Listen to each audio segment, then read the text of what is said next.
Hey guys, welcome back to my YouTube channel. और आज की इस वीडियो के अंदर हम लोग कवर करने जा रहे हैं ओपेसिटी इन सीएसएस को। ओपेसिटी इन सीएसएस सिंपल वर्ड्स में अगर आपको बताऊं तो आपके एलिमेंट के ट्रांसपेरेंसी लेवल को डिटरमिन करती है। यानी आपका ये जो एलिमेंट होगा वो कितना ज्यादा ट्रांसपेरेंटली आपके वेब पेज पर दिखाई देगा, वो ओपेसिटी ही की वैल्यू डिसाइड करेगी। ये ओपेसिटी की जो वैल्यू होती है उसकी रेंज 0 से 1 के दरमियान होती है। अगर ओपेसिटी की वैल्यू 0 है तो वो एलिमेंट कंप्लीटली इनविजिबल होगा, और अगर वैल्यू 1 है तो एलिमेंट कंप्लीटली विजिबल होगा। और इसे यूज कहाँ कहाँ पर किया जा सकता है? इसे HTML elements like text, images, background and entire container पर भी यूज किया जा सकता है। तो इसका ये जो सिंटेक्स है वो बहुत ज्यादा सिंपल है। आपने यहाँ पर सिलेक्टर लिखना है और उसके दरमियान उसकी ओपेसिटी की वैल्यू सेट कर देनी है। ओपेसिटी की वैल्यू मैंने आपको बताया 0 से 1 के दरमियान होती है। आइए विजुअल स्टूडियो के अंदर चलते हैं। तो यहाँ पर मेरे पास एक इमेज है,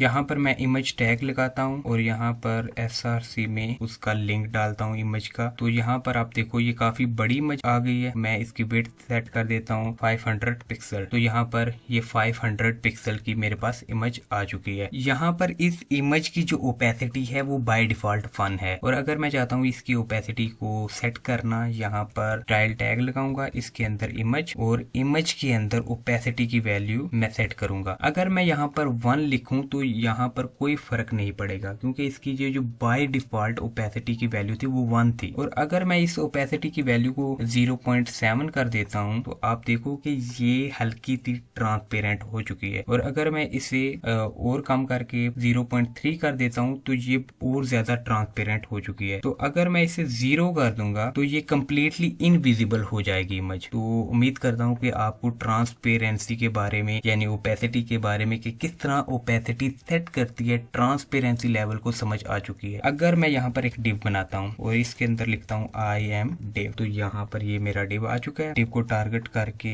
इसकी विड्थ 100 पिक्सल, इसकी हाइट 100 पिक्सल, और साथ में कलर है वो रेड कर देते हैं हम, और इसका ये जो बैकग्राउंड कलर है वो ब्लू कर देंगे। अगर आप यहाँ पर देखो तो ये जो टेक्स्ट है हमारा वो सही से दिखाई नहीं दे रहा। और अगर हम चाहते हैं इसका ये जो बैकग्राउंड कलर है वो ट्रांसपेरेंट हो जाए, तो अगर मैं यहाँ पर ओपेसिटी को सेट करता हूँ, ओपेसिटी 0.4 कर देता हूँ, तो इसमें पूरे का पूरा ये जो डिव था वो ही ट्रांसपेरेंट हो चुका है। यानी कि यहाँ पर पूरे डिव की जो ओपेसिटी है वो सेट हुई है। यहाँ पर टेक्स्ट भी तो उस डिव के अंदर ही आ रहा है। तो यहाँ पर मेरे पास क्या हाल है, वो जो बैकग्राउंड है वैल्यू यूज करता हूँ RGBA की। ठीक है, RGBA के अंदर पहले मुझे रेड देना होता है, तो रेड में मैं 20 दूंगा, ग्रीन में मैं 90 दूंगा, ब्लू के अंदर मैं 120 दूंगा, और अल्फा के अंदर मैं पहले 1 लिखता हूँ। तो आप देखो यहाँ पर ओपेसिटी को हटा देता हूँ, ओपेसिटी को मैंने यहाँ से हटा दिया। तो आप देखो कि यहाँ पर बैकग्राउंड कलर आ चुका है। लेकिन